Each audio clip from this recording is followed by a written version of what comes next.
இந்த புவனாவுக்கு என்ன ஒரு துணிச்சல்! பஞ்சாயத்துல வழக்கு நடக்கிறப்பவே வக்கீல் நோட்டீஸ் அனுப்பி அந்த பையனை வீட்டுக்கே கூட்டிட்டு வந்து விட்டுருக்கானா? இந்த விஷயத்த அவ சுலபமாவே விடமாட்டா போல இருக்கு. எனக்கு என்னமோ இதுல அந்த ஜீவாவை வச்சு புவனா நம்ம கிட்ட ஏதோ சாதிக்க நினைக்கிறான்னு தோணுது.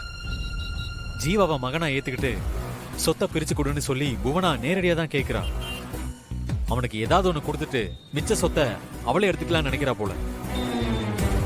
ஆனா புவனா வீட்டுக்கு வந்தப்போ அவளை பெரியப்பா ஒரு பொருட்டாவே மதிக்கல.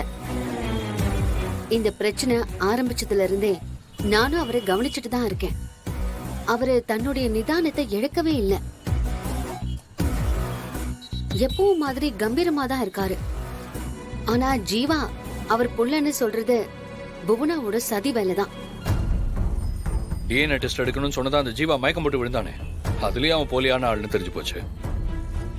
அப்படின்னா புவனாவால எதுவுமே பண்ண முடியாது. அப்போ நாம எதுக்கு அவளை நினைச்சு ஃபீல் பண்ணணும்? இல்லதானா, அப்படியும் அலட்சியமா இருந்துட முடியாது. மாமா மனசுல வெளியே சொல்ல முடியாத ஏதோ ஒரு ரகசியம் இருக்கு. அது அவரை டிஸ்டர்ப் பண்ணவன் தான் அவர் ஹாஸ்பிட்டலுக்கும் ஆசிரமத்துக்கும் அலைஞ்சிருக்காரு. அதோட இந்த வழக்கு மறுபடியும் பஞ்சாயத்துக்கு வரும் தானே. அப்ப அந்த புவனாவால பெரியப்பாவுக்கு எந்த ஒரு சங்கடமும் வந்துடக்கூடாது.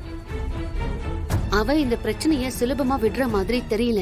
அதனால இதுக்கு பின்னாடி இருக்கிற உண்மை என்னன்னு கண்டுபிடிச்சு அவளை நாம தடுத்து நிறுத்தி ஆகணும். அந்த ஜீவா யாருன்ற உண்மையை நம்ம கண்டுபிடிச்சே ஆகணும். நம்ம அந்த ஆசிரமத்துக்கு போனா மாமா மனசுல இருக்கிற ரகசியத்தை கண்டுபிடிச்சிட முடியும்னு எனக்கு தோணுது. ஆனா கதிர், நீ மாமாவை ஃபாலோ பண்ணிட்டு போய் மாட்டிக்கிட்டதுக்கே உன்னையும் தனாவையும் வீட்டுக்கே வரக்கூடாதுன்னு சொல்லிட்டாரு. அப்போ அந்த ரகசியம் வெளியில தெரிஞ்சிடவே கூடாதுன்னு அவர் நினைக்கிறாரு.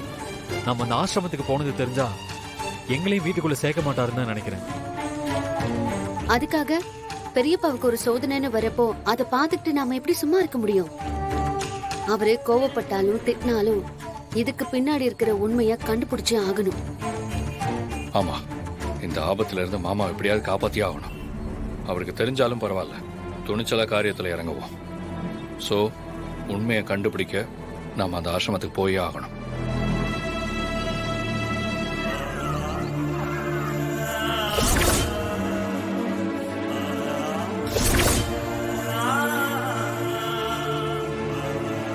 அங்க போய் உண்மை என்னன்னு கண்டுபிடிக்கணும். இது நம்ம 4 பேருக்கு மட்டும் தெரிஞ்ச ரகசியமாவே இருக்கட்டும். யார்கிட்டயும் சொல்லவும் வேண்டாம், தெரிஞ்சதா காட்டிக்கவும் வேண்டாம். எவ்வளவு பெரிய சோதனை வந்தாலும் சரி, நாம இதை பின்வாங்கவே கூடாது. அப்பதான் அப்பாவை இந்த இக்கட்ல இருந்து காப்பாத்த முடியும்.